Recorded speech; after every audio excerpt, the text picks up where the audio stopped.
আজ আমরা চলে এসেছি হেতমপুর রাজবাড়ি। এটা হচ্ছে আমাদের অনেক পুরনো রাজবাড়ি। এই রাজবাড়িটা সবাই তোমরা ইতিহাসে পড়বে। দেখো আমরা কোন রাস্তা দিয়ে যাচ্ছি। এটা হচ্ছে হেতমপুরের রাজবাড়ি। এই ভেতরে আমরা ঢুকবো। এখন অবশ্য রাজবাড়িতে আর কিছুই নেই। এর পাশে একটা স্কুল হয়েছে। এটা হচ্ছে রাজবাড়ি। এককালে এই রাজবাড়ি কি ছিল, রাজাদের আমল ছিল। এখন তো আর কিচ্ছু নেই। তখন রাজাদের রাজত্ব ছিল। আজ এখন একেবারে ফাঁকা মাঠ হয়ে গেছে। এইখানে মহাজন সিনেমা শুটিং হয়েছিল আজ থেকে অনেক বছর আগে। তখন আমরা অবশ্য অনেক ছোট বা আমাদের জন্মই হয়নি। রাজবাড়িটা সত্যি খুব সুন্দর, একদম শুটিং স্পট। এখানে 109টা দরজা আছে। তবে রাজা রানীরা এখন আর কেউ নেই। আজ আমরা এখানে এসেছি। আমাদের বছরের প্রথম দিনটা খুবই ভালো কাটলো।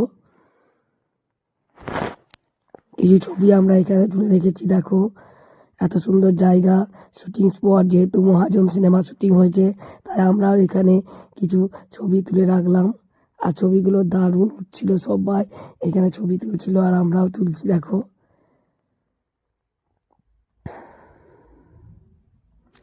খুব ভালো লাগছিল জায়গাটা। জায়গাটা সুন্দর, কিন্তু এখন আর কিচ্ছু নেই,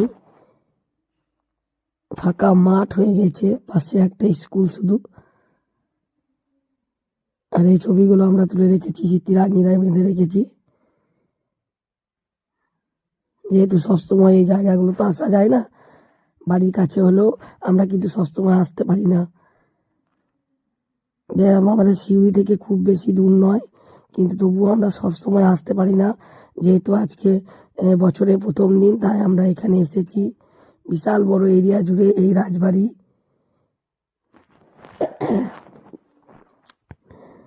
কত বছর আগেকার রাজবাড়ি এটা, তখন তো আমরা জন্মই গ্রহণ করিনি।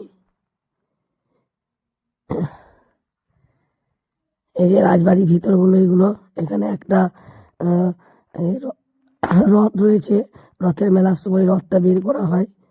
চারিদিকে ঝোপ জঙ্গল, শুটিং স্পট। আর এগুলো সব গাড়ি টাড়ি সব ভাঙা পড়ে আছে, কিচ্ছু নেই এখন।